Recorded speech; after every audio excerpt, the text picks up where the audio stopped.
Hello guys, welcome to my channel hi fi English. सभी पर start करते हैं न्यू स्टोरी को। गाइस दोस्तों देखते हैं, ये हमारी 93 स्टोरी नंबर है। The selfish grasshopper. Grasshopper खुदगर्ज मतलबी है ना। और ग्रास हॉपर में होता है टिड्ढा, ठीक है। तो जो टिड्ढा था वो बहुत ही मतलबी था। वंस एक बार, there was a grasshopper मतलब एक टिड्ढा था। हु लिव्ड जो रहता था, बीनीथ के नीचे, द ग्रास मतलब ग्रास घास के नीचे वो रहता था। And owl also lived in the tree और एक उल्लू भी रहता था। ऑल्सो मीन्स भी रहता था एक पेड़ के नीचे। पेड़ के नीचे नहीं, पेड़ में रहता था। नियर द ग्रास हॉपर, अब टिड्ढे के पास एक पेड़ जो था उसी पर वो उल्लू रहता था। द ग्रास हॉपर जो टिड्ढा था, ऑलवेज केप्ट सिंगिंग वह हमेशा गाता रहता था ना। केप्ट सेकेंड फॉर्म है। वन डे एक दिन, the owl was sitting in a hollow tree. एक दिन उल्लू जो था वह सिटिंग बैठा हुआ था अपने खोल में अपने पेड़ के जो खोल होता है, जो खोखला होता है, जो छेद होता है, उसी मुक्के में बैठा हुआ था। Dodging away summers afternoon. अब देखो ये क्या दिया गया, डजिंग मतलब मतलब ऊद गर्मियों का जो दोपहर का दिन था, ऊद का समय था, है ना, डजिंग। उसके बाद क्या हुआ, ही वॉज वेरी मच वह बहुत ज़्यादा था, डिस्टर्ब था मतलब वो बहुत परेशान रहता था। क्यों?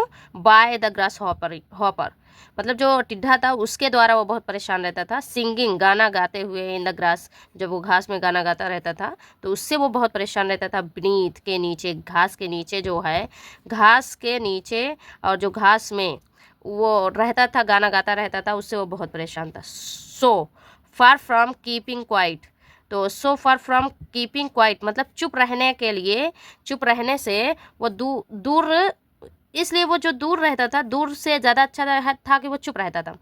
और चुप रहने से उसको, या फिर मूविंग अवे, या फिर वो वहाँ से हट जाए, मूविंग अवे, है ना। At the request of the owl मतलब उल्लू के जो विनती करनी थी, रिक्वेस्ट करना था, वो या फिर जाके रिक्वेस्ट करे और या फिर वहाँ से हट जाए, यही एक ऑप्शन था। तो इसलिए वह सोचता था कि मैं चुप ही रहूँ, है ना। द ग्रास हॉपर जो टिड्ढा था, सैंग वो गाता था, ऑल द मोर मतलब और ज़्यादा तेज गाने लगा, और ज़्यादा तेज गाने लगा। एंड कॉल्ड हिम और उसने बुलाया। एंड ओल्ड ब्लिंकर और एक बूढ़े, ब्लिंकर मिस होता है बेवकूफ़ मतलब वो, और बेवकूफ़ उसको समझने लगा कि ओहो, और वो बेवकूफ़ों की तरह और तेज़ गाने लगा। That only came out at night कि मतलब वो सिर्फ जो है रात में बाहर आता था। कौन? उल्लू जो है वो सिर्फ रात में बाहर आता था। देखो, रात, एट नाइट, रात में बाहर आता था, केम आउट, है ना, बाहर निकलता था। व्हेन ऑल ऑनेस्ट पीपल जब सारे ईमानदार जो लोग होते थे, हैड गॉन जा चुके होते थे, टू बेड मतलब सोने के लिए जब लोग चले जाते थे तब वो बाहर आता था। द आउल वेटेड और जो उल्लू था वो इंतज़ार करता था। In since silence for a time एक समय के लिए वो इंतज़ार करता था, जब सब एकदम साइलेंट हो जाते थे तब उसका इंतज़ार करना पड़ता था उसे। एंड देन आर्टफुल्ली एड्रेस्ड और फिर क्या हुआ, आर्टफुल्ली मीन्स होता है चतुराई से। उसने चतुराई से सोचा कि मैं ग्रास हॉपर को एड्रेस करूँ, बताऊँ। एक एड्रेस मिस होता है अपने बारे में जानकारी देना ना, तो ये एड्रेस वो भी है। एक एड्रेस मिस होता है बताना, एक्सप्रेस करना। द ग्रास हॉपर मतलब ग्रास हॉपर टिड्ढे को उसने बहुत ही उसके चतुराई से उसको बताने के लिए उसने सोचा एज फॉलोज, क्योंकि वो सोचता था कि वो फॉलो करे। अब देखो क्या है, वेल अच्छा, माय डियर, उसने वो बताने के लिए उसको गया। अभी देखो, माय डियर मेरे प्रिय, if one connect can not be allowed to sleep मतलब इफ़ अगर एक नहीं हो सकता, टू बी अलाउड मतलब अलाउ नहीं कर सकते, मतलब आज्ञा नहीं दे सकते, टू स्लीप सोने के लिए, my dear it is something to be kept, it is something, एक सेकेंड रुक जाओ गाइस, मैं सेट कर लूँ फिर पढ़ते हैं। हाँ, इट इज़ समथिंग यह कुछ है, टू बी होने के लिए, केप्ट रखने के लिए, अवेक बाय सच ऐसे, अप्लीसेंट एक इतनी सुरीली जो वॉइस है, तुम्हारी आवाज़ है, इतनी अच्छी तुम्हारी जो आवाज़ है उसको, इतनी सुरीली जो तुम्हारी आवाज़ है उसको उसको आराम से गाओ, आराम से, उसने कहा कि आराम से गाओ, ठीक है।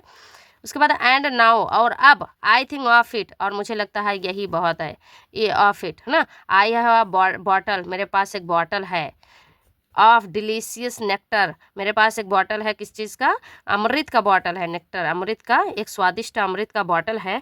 इफ़ यू कम अप, अगर तुम ऊपर आते हो, इफ़ यू कम अप, अगर तुम ऊपर आते हो, यू शैल हैव, तुम भी पाओगे, अ ड्रॉप, एक बूंद तुमको भी मिलेगा।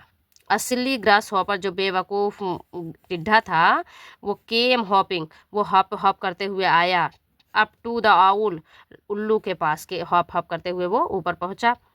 हु एट वंस कॉट, और जो वो था, जो उल्लू था, उसने तुरंत, एट वंस मतलब होता है तुरंत, उसने पकड़ा, एंड किल्ड हिम, और उसको मार दिया, एंड फिनिश्ड, और ख़त्म कर दिया, हिज नैप, उसकी झपकी, इन कन्फर्म्ड मतलब कम्फोर्ट, कम्फोर्ट, तो उसको उसको मारकर वो आराम से उसकी झपकी को, जो बहुत तेज़ी से गाता था, आराम से गाता था, वो सब उसको ख़त्म कर दिया, काम हो गया, फिनिश। ये गाइज, ये मैं दिखा रही हूँ आपको, ये है, यही है टिड्ढा, और ये उल्लू है। तो गाइज मिलते हैं नेक्स्ट वीडियो में, तब तक के लिए सब्सक्राइब करें प्लीज़, एंड शेयर करें।